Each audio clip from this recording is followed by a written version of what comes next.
Boker Tov, nous sommes le mercredi 26 juillet 2017, le 3 Av 5777. Daniel Aïko micro, David Amara à la technique. Heureux de vous retrouver ce matin, comme chaque matin, pour une nouvelle heure d'actualité sur studiocalita.com. Une heure d'actualité qui va débuter dans quelques instants par le premier journal de la matinée. Puis vers 8h10, 8h15, nous serons en ligne avec notre invité de la rédaction qui sera ce matin le docteur Daniel Rouage, qui est président de la Chambre de commerce Israël-France, avec lequel nous ne parlerons pas du mont du Temple, parce que nous en avons parlé suffisamment au cours des derniers jours, mais plutôt de la start-up nation qu'est Israël et qui a confirmé ce titre exceptionnel après l'exit réalisé par la société pharmaceutique israélienne Neuroderm, qui a été racheté par Mitsubishi, le Mitsubishi japonais, pour la bagatelle d'1,1 milliard de dollars. Nous en parlerons donc avec Daniel Rouage, et ce sera l'occasion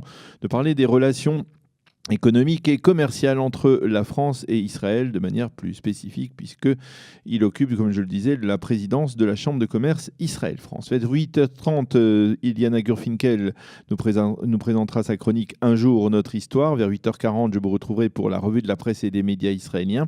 Et enfin, vers 8h50, nous recevrons un guide franco-israélien, comme nous avons décidé de le faire pendant cette période de vacances, qui nous présentera un site à visiter donc à Jérusalem ou ailleurs, en particulier à Jérusalem, pendant ces 9 jours donc, qui précèdent Tisha B'Av.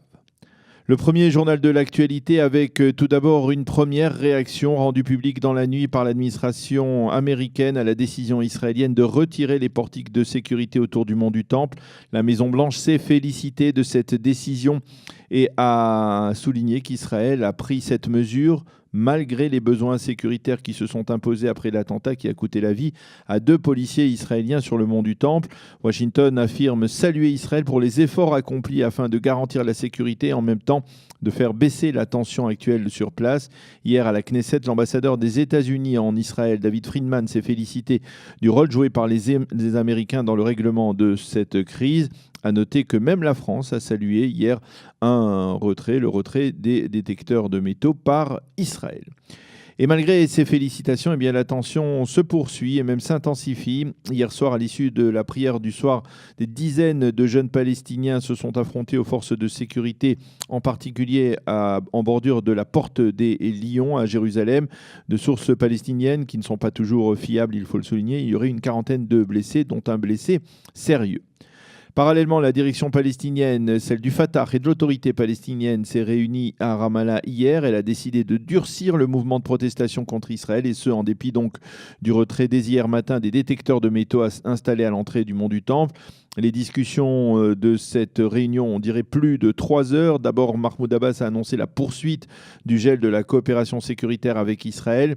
Les Palestiniens exigent le retour du statu quo qui régnait au matin de l'attentat contre le mont du Temple, l'attentat donc commis par des Palestiniens de citoyenneté israélienne. La direction palestinienne a appelé, je cite, le peuple palestinien à soutenir les habitants de l'Est de Jérusalem dans leur combat pour El-Aqsa, y compris un soutien financier. Fin de citation.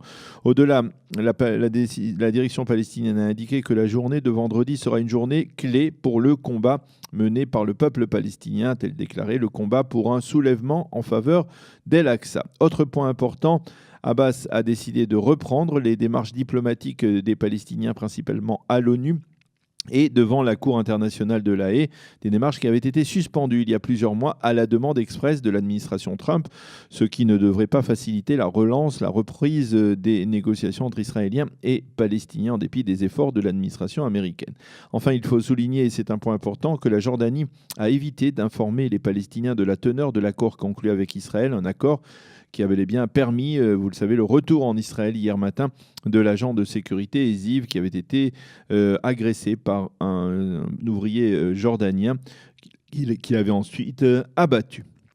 Et puis on a appris ce matin qu'Israël allait dédommager financièrement la famille du propriétaire jordanien de la maison où s'est déroulée donc cette agression contre l'agent de sécurité Ziv à Amman. Je vous rappelle qu'en ripostant et en abattant son agresseur, l'agent israélien avait également mortellement blessé de manière involontaire le propriétaire de cette maison qui se trouvait sur place. Ce propriétaire avait succombé à ses blessures. Très vite, Israël avait exprimé ses regrets pour ce tir égaré. Et on a donc appris hier soir que l'État d'Israël allait dédommager financièrement la famille de ce propriétaire jordanien.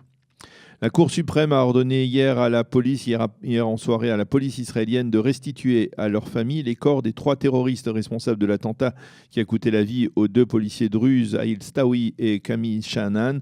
La Cour suprême a stipulé que la police n'avait pas de prérogative particulière pour faire un lien entre la restitution des corps des terroristes et le déroulement de leurs obsèques. La police doit restituer les corps, a dit la Cour suprême, mais elle est en droit tout de même de demander aux familles que ces obsèques se déroulent dans le calme.